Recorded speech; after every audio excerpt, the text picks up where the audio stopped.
பக்கம் வந்தாலும் நீங்க என் கூடாரம் தீங்கு என்னை அணுகாது. துர்ச்சன பிரவாகம் சூழ்ந்திட நின்றாலும் துளியும் என்னை நெருங்காது. சிறு வெள்ளாட்டு கிடை போல் கிடந்தே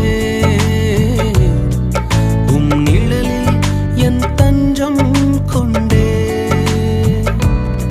உயர் மலையோ